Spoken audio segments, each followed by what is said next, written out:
नमस्कार, न्यूज 21 में आपका स्वागत है और मैं हूं आपके साथ अखिल। श्री गवालू गौशाला सेवा समिति के अध्यक्ष कालूराम से न्यूज 21 की टीम ने एक विशेष मुलाकात की। कालूराम ने बताया कि 8 सालों से गौशाला में सेवा दी है। गौशाला की साफ सफाई अच्छी तरह से की जाती है और भामाशाह द्वारा गोवंश के लिए सैंड का निर्माण कराया गया है। सरपंच का भी गौशाला के विकास कार्यों में अच्छा सहयोग मिल रहा है। गौशालाओं के अध्यक्षों की राज्य सरकार से यह मांग है कि छोटे गोवंश के लिए 50 रुपए और बड़े गोवंश के लिए 100 रुपए का आर्थिक अनुदान दिया जाए ताकि उनकी देखभाल बेहतर तरीके से की जा सके। न्यूज 21 के वरिष्ठ संवाददाता सुनील खिच्ची ने गांव की जनता से गौशाला और इसके विकास कार्यों पर विशेष चर्चा की। नमस्कार दोस्तों, आप देख रहे हैं न्यूज 21 और मैं आपके साथ सुनील खिच्ची। दोस्तों, लगातार राजस्थान के प्रत्येक गौशालों के जो मुद्दे उठ रहे हैं, क्योंकि आपको पता है कि जो सरकारी अनुदान 9 महीने का है वो कम से कम 12 महीने का हो जाए। और अभी जो 10% सरकारी अनुदान बढ़ा है, जो 20 रुपये का 22 रुपये और 40 रुपये का जो 44 रुपये जो अनुदान बढ़ा है, बिल्कुल वो जीरे ऊँट के मुंह में जीरे के समान है। आइए जानते हैं गवालू के जो गौशाला के अध्यक्ष हमारे साथ जुड़े हुए हैं कालूराम जी फरडोदा, उनसे खास मुलाकात के अंदर बातचीत करते हैं किस प्रकार की गौशालाओं की व्यवस्थाएं हैं और बात करते हैं मूलभूत सुविधाओं की, बिजली, लाइट, पानी की निकासी, पेयजल की व्यवस्थाओं किस प्रकार वो सुचारू रूप से करते हैं और गौशाला के अंदर कितने पशुओं की संख्या है, उसके अंदर अंधे विकलांग किस प्रकार है, उनकी चिकित्सा की किस प्रकार की श्रेणी है। सर, पहले तो हमारे चैनल के अंदर आपका बहुत बहुत स्वागत है। धन्यवाद।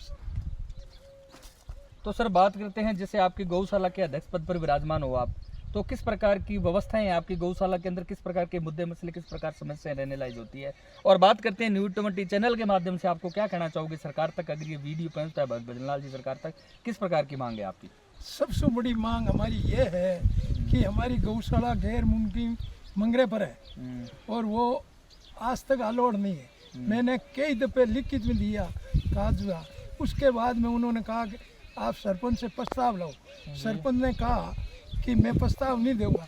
क्यों नहीं दे रहा है कि हनुमान जी बेनीवाल का खास आदमी है, इसलिए गौशाला का पक्ष में प्रस्ताव नहीं दे रहा। इस कारण से वो आज तक निमन नहीं हो रही है।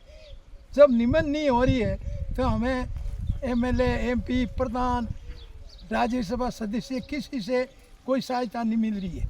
यदि हमारी गौशाला रजिस्टर्ड हो जाए जमीन तो हमें सफाई फायदा मिले। और मेरे गांव में जो गौचर भूमि है वो भूमि सरकार पाबंद करके गौशाला के अधीन कर दे तो गायों के चरने के लिए सुविधा हो जाए। 9 महीना का हमें अनुदान देते, 9 महीने के अनुदान से कुछ नहीं होता। उसी में पानी है, उसी में बिजली है, उसमें दवाई है, सब कुछ है। वो चारा 8-9 रुपये किले से चारा आता, उनका चारा से ही नहीं होता। हम भामाशाह से पैसे लाकर गायों की सेवा करके कर रहे हैं। हमें और किसी तरह गांव से ही कोई सुविधा नहीं है। गांव वाले गौशाला के लिए कोई सुविधा नहीं दे रहे हैं। क्यों? सरपंच कहता है कि गौशाला में एक भी पैसा नहीं देना, सहयोग नहीं देना। अच्छा।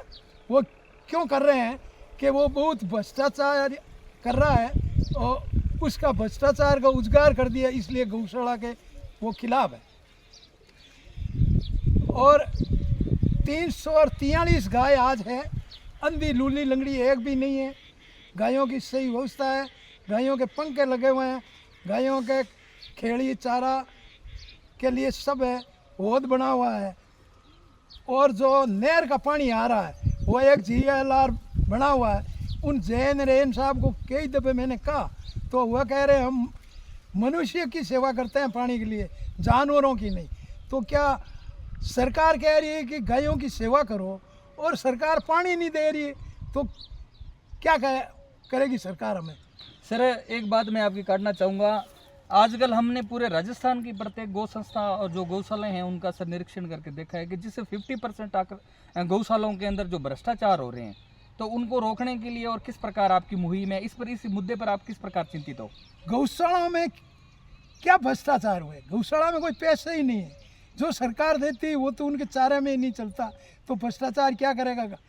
भ्रष्टाचार वहाँ हो, इनकम ज़्यादा हो तो वो भ्रष्टाचार करेगा। इनकम ही नहीं है। यदि सरकार सही सलामत गौशालाओं को चलावे तो गोबर से इनकम हो सकती है, गौमूत्र से हो सकती है, दूध से हो सकती है, वो क्रीम से हो सकती है। हरा चारा हो तो दूध ज़्यादा होगा, गायें स्वस्थ रहेगी। यहाँ कंपाउंडर साहब बहुत अच्छे हैं हमारे चिकित्सा के, वो आके सेवा करते हैं, पर उनके पास ही पूरी दवाई उपलब्ध नहीं है, तो वो घर से लाके कहाँ से देवे?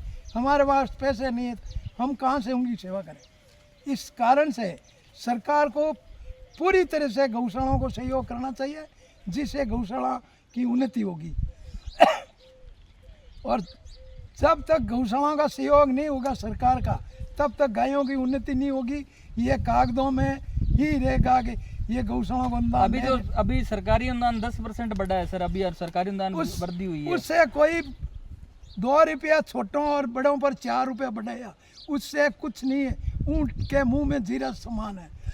यदि 50 रुपये छोटे और 100 रुपये ज़्यादा करते तो उनको हरा चारा भी खिलाते, पौष्टिक आहार भी खिलाते। फिर इनमें क्या खिलावे? इनमें चारा ही नहीं आता। 8, 9, 10 रुपये की किलो ज्वार की बाजरी की कुत्तर मिल रही है। अभी कितना आ रहा है सरकारी अनुदान आपके पास? अभी सरकारी अनुदान जन सहयोग और सरकारी अनुदान और जो निजी है गोबर वगैरह, इसका करके कितना हो जाता है, किस प्रकार? अब खबरें देखना हुआ और आसान, बस करना है एक छोटा सा काम। सब्सक्राइब करें News 21 चैनल और बेल आइकन दबाएं।